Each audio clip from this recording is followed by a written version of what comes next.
The antiseptic smell of Cedar Ridge Medical Center always made my stomach turn, but today it felt different. Today, I wasn't here as a patient. I adjusted my white coat and checked my reflection in the glass door one last time. Dr. Elena Vasquez, Chief of Orthopedics, the nameplate would read when I officially started next week. But my brother Marcus didn't know that yet. Before we jump back in, tell us where you're tuning in from. And if this story touches you, make sure you're subscribed, because tomorrow I've saved something extra special for you. I pushed through the automatic doors into the waiting room where Marcus sat with his perfectly styled hair and expensive suit, scrolling through his phone like he owned the world. Next to him sat his wife Bethany, dripping in designer jewelry that probably cost more than most people's cars. They were here for what they believed was a routine consultation about their son Tyler's recent growth spurt and some joint pain. What they didn't know was that I had specifically requested to handle this case. After 15 years of medical school, residency, and building my reputation, I was finally in position to give Marcus exactly what he deserved. My mind drifted back to that terrible night when I was 12 and he was 16. We'd been arguing over something stupid, probably the TV remote, when his temper exploded the way it always did. The sickening crack of my forearm breaking still echoed in my memory. But it wasn't just the physical pain that destroyed me that night. It was what he told our parents when they rushed me to the emergency room. "She's always been clumsy," he'd said, with those crocodile tears streaming down his face. "It runs in Mom's family. Remember how Grandma Rose was always falling and breaking bones? Elena probably has the same weak bone condition. I barely touched her and she just snapped." Our parents had believed him completely. Marcus was their golden child, the star athlete, the one who could do no wrong. And me? I was just the awkward younger sister who spent too much time reading medical journals instead of playing sports. When the doctors mentioned that some bone disorders could be hereditary, Marcus had nodded gravely and squeezed my good hand. "Poor Elena," he'd whispered, loud enough for everyone to hear. "At least now we know why she's so fragile." The lie had followed me through my entire childhood. Every time I got hurt playing, every scraped knee or bumped elbow, someone would whisper about my condition. Teachers treated me like I was made of glass. Coaches wouldn't let me try out for teams. Even potential friends kept their distance, afraid I might break if they played too rough. But the worst part? Marcus used it to control me for years. Anytime I threatened to tell on him for anything, he'd grab my arm just hard enough to make me wince and remind me how fragile I was. How one wrong move from him could send me back to the hospital, and everyone would just shake their heads sadly about my genetic misfortune. The irony was that my supposed bone condition had driven me straight into medicine. I'd become obsessed with understanding exactly what was wrong with me, spending countless hours researching bone diseases, fracture patterns, and hereditary conditions. By the time I was in high school, I knew more about orthopedics than most first-year medical students. That's when I started to suspect the truth. Marcus hadn't broken my arm because I had weak bones. He'd broken it because he was an abusive bully who'd hit me in exactly the right way to cause maximum damage. The spiral fracture pattern, the location of the break, the force required, none of it matched his story about barely touching me. But I was just a kid, and who would believe me over the family's perfect son? So I'd kept quiet and planned. Through college, through the brutally competitive medical school admissions process, through 4 years of medical school, where I graduated summa cum laude, through my grueling orthopedic surgery residency, where I worked 80-hour weeks and slept in supply closets. Every step of the way, I told myself it would all be worth it when I could finally expose Marcus for what he really was. The waiting room receptionist called out, "Tyler Morrison?" And I watched Marcus spring to his feet with that same arrogant confidence he'd always carried. He still walked like he owned every room he entered, still had that smile that made people automatically trust him. Marcus had done well for himself, just like everyone always predicted. He'd married Bethany straight out of college, started a successful real estate development company, and now lived in a mansion in the hills overlooking the city. Their son Tyler was a star on his middle school basketball team, just like his father had been. The perfect family with the perfect life, built on a foundation of lies. But today, those lies were finally going to catch up with him. I watched them disappear into the elevator, heading up to the examination rooms on the third floor. My examination rooms now. In exactly 10 minutes, I would walk into that room not as Marcus Morrison's broken little sister, but as Dr. Elena Vasquez, one of the most respected orthopedic surgeons on the West Coast. Marcus had no idea that the scared 12-year-old girl whose arm he'd snapped had grown up to become the doctor who would finally expose his brutal truth. My hands trembled slightly as I checked my watch.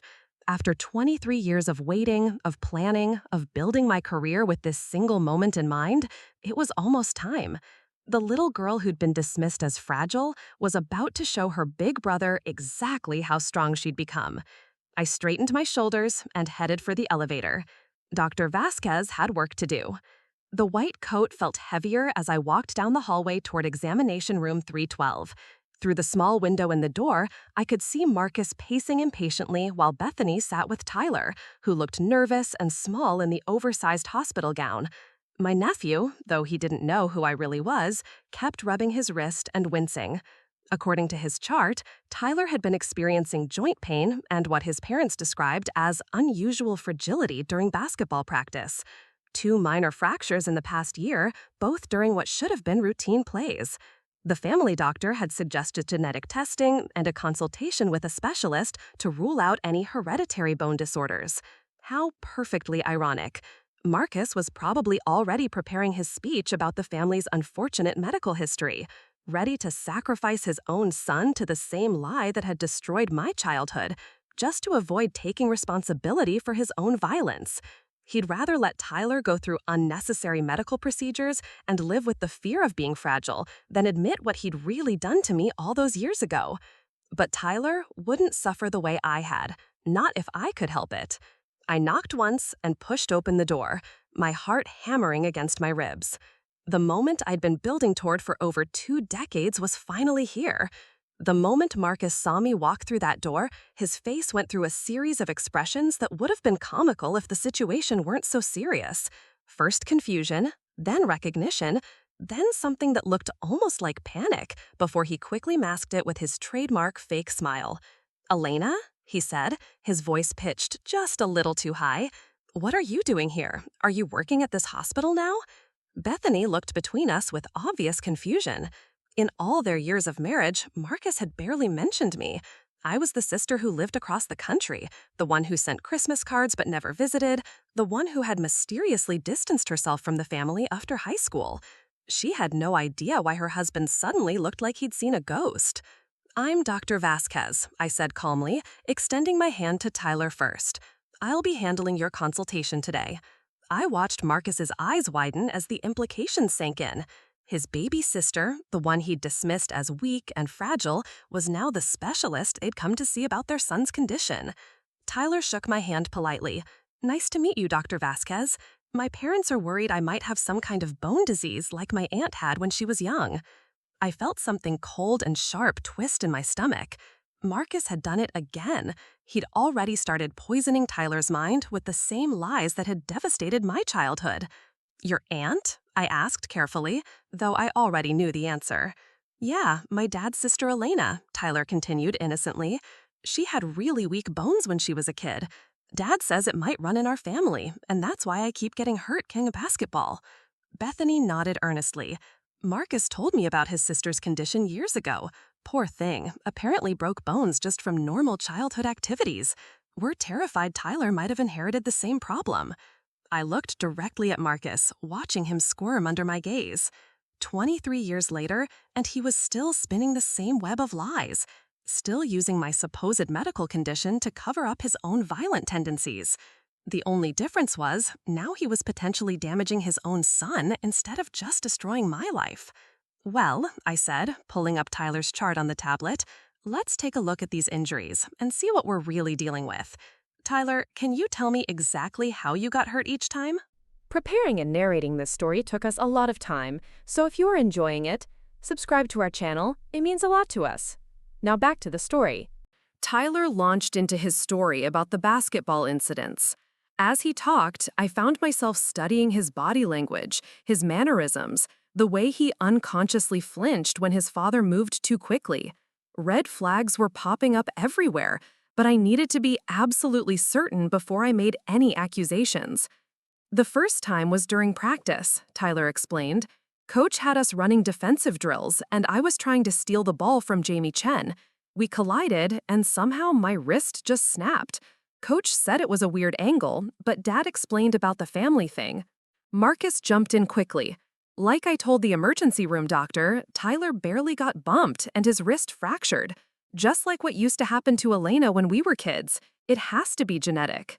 I made careful notes, recognizing the fracture pattern from Tyler's x-rays. It wasn't consistent with a sports collision. The angle was wrong, the force distribution didn't match, but it was perfectly consistent with someone grabbing a child's wrist and twisting hard enough to cause a spiral fracture. And the second incident, I asked Tyler, though I kept my eyes on Marcus, watching for any tells. That one was really weird, Tyler said. I was at home, just walking through the kitchen, and somehow I tripped and fell against the counter. My collarbone broke, and Dad rushed me to urgent care. Bethany shook her head sympathetically. Poor kid can't seem to catch a break. Marcus was so upset, weren't you, honey? He kept saying it reminded him of when his sister was young. Marcus forced a laugh that sounded hollow even to my trained ear. Yeah, it's like déjà vu. Elena was always getting hurt in the most random ways. Made our parents crazy with worry. I wanted to scream. There was nothing random about what had happened to me, just like there was nothing random about what was happening to Tyler. The pattern was identical. Marcus would lose his temper, hurt someone smaller and weaker than himself, then blame it on some mysterious medical condition that made his victims fragile. But I couldn't just accuse him outright. I needed proof, and I needed to protect Tyler in the process. Tyler, I said gently, I'd like to do a complete physical examination, including some specific tests for bone density and genetic markers. But first, I need to ask you some questions privately. Would that be okay? Marcus immediately bristled. Why privately? We're his parents. We should hear everything. It's standard protocol for adolescent patients, I replied smoothly. Medical privacy laws require that I speak with Tyler alone for part of the examination, especially when we're investigating potential genetic conditions. I'll share all relevant medical information with you afterward, of course. Bethany nodded readily. That makes sense. We'll wait outside. Marcus looked like he wanted to argue, but he couldn't without seeming suspicious. Fine, he said tightly, but don't take too long. We have dinner reservations. As soon as the door closed behind them, Tyler's entire demeanor changed. The polite, careful mask slipped away, and suddenly he looked like what he really was, a scared 13-year-old boy who was trying desperately to hold everything together. Tyler, I said softly, pulling a chair close to his examination table, I need you to know that everything we talk about in here is confidential. That means I can't share it with your parents unless you give me permission or unless I believe someone is in immediate danger. Do you understand? He nodded, but I could see the confusion in his eyes. Am I really sick, Dr. Vasquez? Do I have the same thing my aunt had? Let me ask you something first, I said carefully. These injuries you've been having, the times you got hurt, can you tell me exactly what happened right before each accident? Even the small details that might seem unimportant. Tyler was quiet for a long moment, chewing his bottom lip. You won't tell my parents what I say? Not unless you want me to. He took a shaky breath. The first time, with my wrist, I wasn't really playing defense with Jamie. I was in the locker room after practice, and I was texting this girl I like instead of getting ready to leave. Dad was waiting in the car, and he gets really mad when people are late. My heart started beating faster, but I kept my expression neutral. What happened when you finally came out? He was furious, started yelling about how I was being disrespectful, how I was making him look bad in front of the other parents. When we got home, he grabbed my wrist and twisted it, saying he was going to teach me about consequences. Tyler's voice was barely above a whisper now. That's when it snapped. But then he started crying and saying how sorry he was and how it must be because I inherited weak bones from Aunt Elena. The room felt like it was spinning. History was repeating itself exactly, down to the fake tears and the immediate blame shifting to my supposed medical condition. And the collarbone incident, I managed to ask. Tyler's eyes filled with tears. I got a C on my math test. Dad saw it when he was going through my backpack, and he just exploded. He shoved me so hard I hit the corner of the kitchen island. But afterward, he kept saying it was an accident, that normal kids don't break bones from falling, that I must have the family condition. I had to grip the arms of my chair to keep from shaking with rage. Marcus was doing exactly what he'd done to me, but worse. At least I'd only suffered physical abuse. Tyler was getting the psychological manipulation on top of it, the constant gaslighting that made him question his own reality and blame himself for his father's violence. Tyler, I said as gently as I could manage, has your father ever told you that these incidents were your fault? That you're too fragile or weak? Every time, he whispered. He says I need to be more careful, that I inherited bad genes, and that's why I can't play sports like normal kids. He's talking about pulling me out of basketball because he says it's too dangerous for someone with my condition. Just like Marcus had convinced our parents to keep me from playing sports. Just like he'd systematically isolated me from normal childhood activities by making everyone believe I was made of glass. What about your mom? I asked. Does she know how these accidents really happened? Tyler shook his head quickly. Dad said it would just worry her and that she wouldn't understand because she doesn't have the family medical history. He said it's better if we just tell her the accidents happened during normal activities, so she doesn't blame herself for not protecting me. The manipulation was breathtaking in its completeness. Marcus had created a perfect system where Tyler was isolated with the truth, too scared and confused to tell anyone what was really happening, while Bethany remained completely in the dark, actually grateful to Marcus for being so understanding about their son's medical condition. But Marcus had made one critical mistake this time. He'd brought his son to see a doctor who knew exactly what his game was, and who had spent over 2 decades preparing to expose him. I stood up and moved to the examination table. Tyler, I'm going to do a thorough physical exam now, and I want you to know that you're going to be okay. But I need you to be completely honest with me about any other times your father has hurt you, even if he told you it was an accident or your fault. As I began documenting every bruise, every healed fracture, every sign of ongoing abuse, Tyler's story poured out. 2 years of systematic violence disguised as concern for a genetic condition that didn't exist. 2 years of a child being gaslit into believing his father's brutality was actually evidence of his own weakness. Marcus thought he was so clever, using the same lie that had worked so perfectly when we were children. But he'd forgotten one crucial detail. The scared little girl he'd abused had grown up to become someone with the power to stop him. I stood up and moved to the examination table. Tyler, I'm going to do a thorough physical exam now, and I want you to know that you're going to be okay. But I need you to be completely honest with me about any other times your father has hurt you, even if he told you it was an accident or your fault. As I began documenting every bruise, every healed fracture, every sign of ongoing abuse, Tyler's story poured out. 2 years of systematic violence disguised as concern for a genetic condition that didn't exist. 2 years of a child being gaslit into believing his father's brutality was actually evidence of his own weakness. Marcus thought he was so clever, using the same lie that had worked so perfectly when we were children. But he'd forgotten one crucial detail. The scared little girl he'd abused had grown up to become someone with the power to stop him.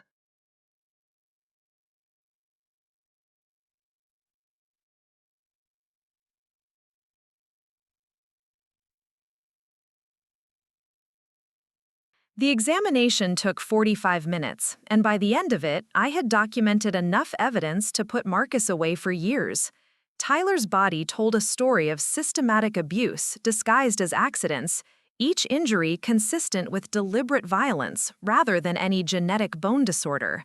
More importantly, I had Tyler's trust and his permission to involve Child Protective Services. When I finally opened the door to call Marcus and Bethany back in, my brother was pacing the hallway like a caged animal.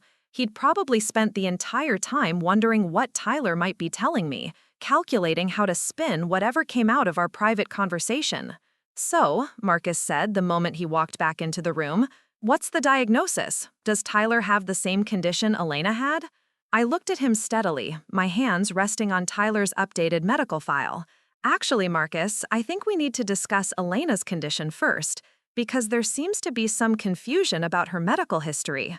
Marcus went very still. What do you mean? Well, according to your family's account, Elena suffered from a hereditary bone disorder that caused multiple fractures during childhood. But as Tyler's specialist, I needed to research the family medical history thoroughly. I pulled out a thick folder from my desk drawer. I've spent considerable time reviewing Elena's original medical records from 23 years ago.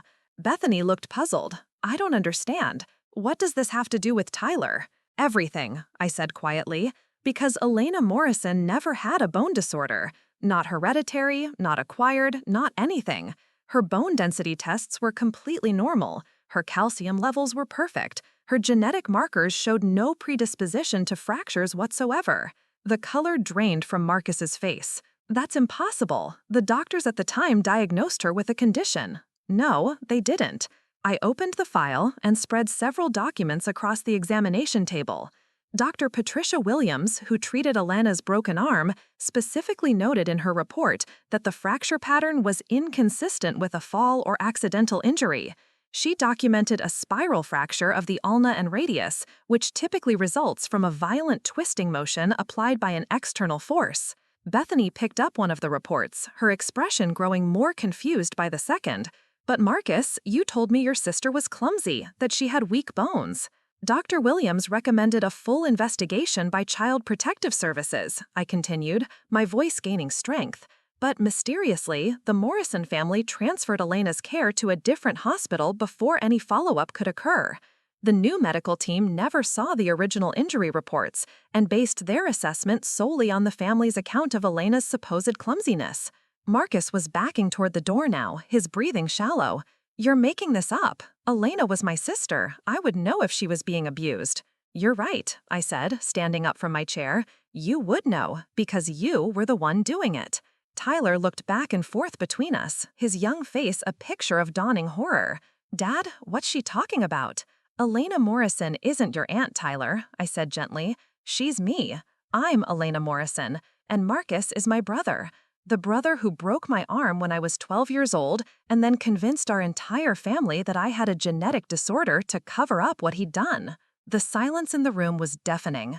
Bethany dropped the medical report she'd been holding, the papers scattering across the floor. Tyler stared at me with wide eyes, probably trying to reconcile the confident doctor standing before him with the fragile aunt he'd heard about his entire life. Marcus finally found his voice. Elena, you don't understand. You were always so delicate, so prone to accidents. I was trying to protect you from getting hurt worse. By breaking my arm? I asked coldly. By twisting it until the bone snapped because I wouldn't give you the TV remote? That was protection? You're lying, Marcus said desperately. Mom and Dad believed me. The doctors believed me. Everyone knew you had a condition. Everyone believed you because you were a master manipulator, even at 16.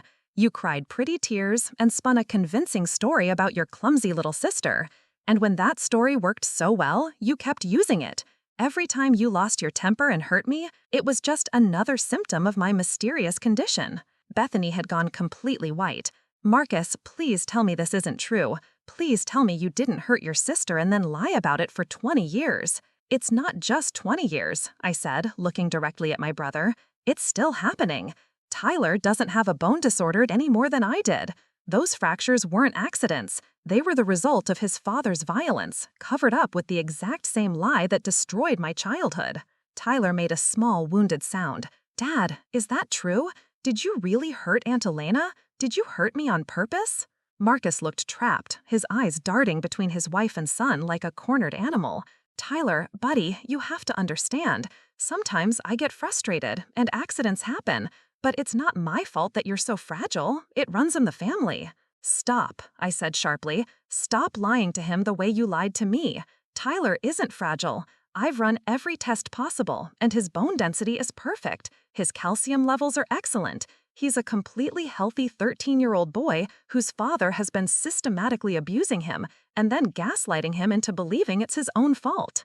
Bethany was crying now, great heaving sobs that shook her entire body. How could you do this? How could you hurt our son and make him think he was sick? I never meant for anyone to get hurt, Marcus said, but his voice lacked conviction. Sometimes Tyler just pushes my buttons and things escalate, but I always felt terrible afterward. I always tried to help him understand why it happened. By blaming a non-existent medical condition? I pulled out my phone and showed him the screen. Tyler, I want you to see this. This is a report from Dr. Sarah Chen at Children's Hospital. I sent her your x-rays and medical history 3 days ago, and she's confirmed my diagnosis. You have no bone disorders, no genetic abnormalities, and no medical reason why you should be more prone to injury than any other child your age. Tyler took the phone with shaking hands, reading the medical report that officially declared him healthy. So all those times Dad said I was too weak to play sports, too fragile to have normal friends, too delicate to defend myself when kids picked on me at school. All lies, I confirmed, designed to make you doubt yourself and accept his abuse as something you deserved because of your supposed weakness. Marcus made one last desperate attempt to regain control. Elena, you're being dramatic. Yes, maybe I lost my temper a few times, but every parent does that. It doesn't make me an abuser. Breaking a child's bones makes you an abuser, I said flatly. Systematically convincing that child they're defective makes you a psychological tormentor, and doing it again to your own son 20 years later makes you a predator who learned nothing except how to refine your techniques. There was a knock at the examination room door, and Detective Maria Santos entered with 2 uniformed officers. I'd called her during Tyler's examination, and she'd been waiting outside for my signal. "Marcus Morrison," Detective Santos said, pulling out her badge, "I'm going to need you to come with us. We have some questions about allegations of child abuse." "This is insane," Marcus protested, but his voice had lost all its authority. "Elena is making this up because she's jealous of my success. She's always resented me." "Actually," Detective Santos said, "we've been building a case based on medical evidence and witness testimony.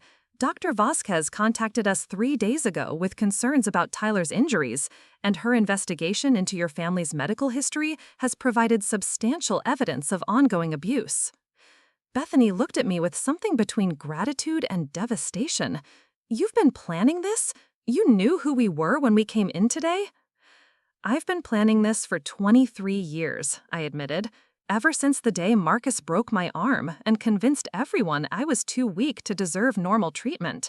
I became a doctor specifically so I could recognize and stop this pattern if it ever happened again." Tyler slipped off the examination table and walked over to me. "Dr. Vasquez, Elena? Aunt Elena? I don't even know what to call you." "Call me Elena," I said softly, "and know that you're going to be okay. Your mom loves you, and she's going to make sure you're safe. The counselors I've arranged will help you understand that none of this was your fault, and you're going to discover that you're not fragile at all. You're strong enough to survive what your father did to you, and strong enough to build a better life without his lies." As the officers led Marcus away in handcuffs, he turned back one last time.